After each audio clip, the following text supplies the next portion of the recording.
నాయకులు పైకి ఎవరెన్ని మాటలు చెప్పినా అంతిమంగా ఆయా రాజకీయ పార్టీల ప్రయోజనాలు, ఆయా నేతల సొంత వ్యవహారాలు అత్యంత కీలకంగా ఉంటాయి. ఇప్పుడు రాష్ట్రంలో జిల్లాల పునర్విభజన ప్రక్రియ మరోసారి తెర మీదకు వచ్చింది. ఇప్పుడు కూడా అదే వ్యవహారం ప్రస్ఫుటంగా కనిపించబోతుంది. ముఖ్యంగా సీఎం సొంత జిల్లా చిత్తూరుకు సంబంధించి ఈ వ్యవహారం సుస్పష్టంగా కనిపించబోతుంది. ఒకనాడు చిత్తూరు జిల్లాలో ఉన్న మదనపల్లెను ఇప్పుడు జిల్లాగా మార్చబోతున్నారు. మదనపల్లె జిల్లాలో పొంగనూరు అసెంబ్లీ నియోజకవర్గం కలపబోతున్నారు. పొంగనూరు ప్రస్తుతం చిత్తూరు జిల్లాలో ఉంది. పొంగనూరు చిత్తూరు జిల్లాలో ఉండడం ద్వారా పెద్దిరెడ్డి రామచంద్రారెడ్డి జిల్లా మొత్తం మీద పట్టు సాధించే ప్రయత్నంలో ఉన్నారు అని టీడీపీ అధినేత భావిస్తున్నారు. దాంతో ఇప్పుడు పెద్దిరెడ్డిని చిత్తూరుతో కట్ చేయాలి, పెద్దిరెడ్డి హవాకు చెక్ పెట్టాలి అనే ఆలోచనలో భాగంగా పెద్దిరెడ్డిని మదనపల్లె అనే జిల్లాకి పరిమితం చేసే యోచనలో చంద్రబాబు కథ నడుపుతున్నట్టు స్పష్టమవుతుంది. ఇప్పుడు కొత్తగా ప్రతిపాదిస్తున్న చిత్తూరు జిల్లాలో చిత్తూరు, పూతలపట్టు, కుప్పం, జీడి నెల్లూరు, పలమనేరు ఈ 5 అసెంబ్లీ నియోజకవర్గాలు మాత్రమే ఉండబోతున్నాయి. పొంగనూరు మదనపల్లి నియోజకవర్గంలో కలవడంతో పాటుగా ఇప్పటి వరకు చిత్తూరు డివిజన్లో ఉన్న నగరి నియోజకవర్గంలోని మిగిలిన మండలాలను కూడా తిరుపతి వైపు మళ్లించబోతున్నారు. అంటే ఆర్కే రోజా తిరుపతి జిల్లాకి, పెద్దిరెడ్డి రామచంద్రారెడ్డి మదనపల్లి జిల్లాకి పరిమితం అయిపోతే చిత్తూరు జిల్లాలో టీడీపీ హవాకు అడ్డుండదు అని తెలుగుదేశం పార్టీ నాయకత్వం భావిస్తోంది.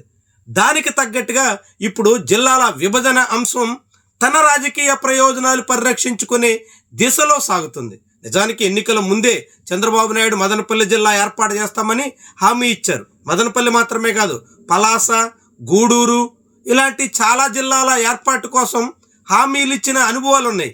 కానీ అప్పట్లో ఇచ్చిన హామీలన్నీ ఇప్పుడు నెరవేర్చట్లేదు. మార్కాపురం, మదనపల్లి 2 జిల్లాలు మాత్రం ఏర్పాటు చేసే యోచనలో చంద్రబాబు ప్రభుత్వం ఉంది.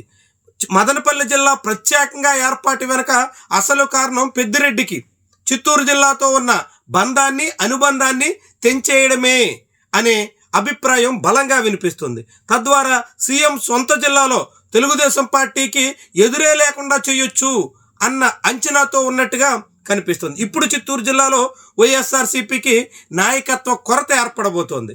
తగినంత బలమైన నాయకులు లేక ఇప్పుడు చిత్తూరు జిల్లా వైఎస్ఆర్సీపీ వ్యవహారాలు కొంత గందరగోళంగా మారబోతున్నాయి. చిత్తూరు జిల్లాలో ప్రస్తుతం సీనియర్గా మాజీ డిప్యూటీ సీఎం ఉన్నారు.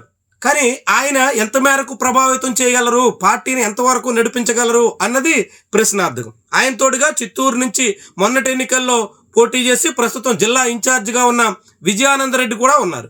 వీళ్ళిద్దరూ జిల్లాలో ఇప్పుడు కొత్తగా రాబోతున్న మార్పుల తర్వాత ఎంత మేరకు పార్టీని సమర్థవంతంగా ముందుకు నడిపిస్తారు అన్నది చాలా చాలా కీలకమైనటువంటి ప్రశ్న. రాబోయే కాలంలో స్థానిక సంస్థల ఎన్నికల కోసం అంతా సిద్ధమవుతోంది. స్థానిక సంస్థల ఎన్నికల నాటికి పార్టీని గాడిలో పెట్టి పట్టాలెక్కించి పునరుత్తేజం వైపు నడిపించడం వైఎస్ఆర్సీపీ నాయకత్వానికి చిత్తూరు జిల్లాలో చాలా పెద్ద సవాలుగా మారబోతుంది అనే విషయం ఇప్పుడు తేటతెల్లమవుతుంది. రోజా తిరుపతి వైపు, పెద్దిరెడ్డి మదనపల్లి వైపు మళ్ళీపోతే ఆ తర్వాత చిత్తూరు జిల్లాలో వైఎస్ఆర్సీపీ చాలా పెద్ద స్థాయిలో నాయకత్వ కొరతను ఎదుర్కోక తప్పని పరిస్థితి రాబోతుంది అనే అభిప్రాయం వినిపిస్తుంది.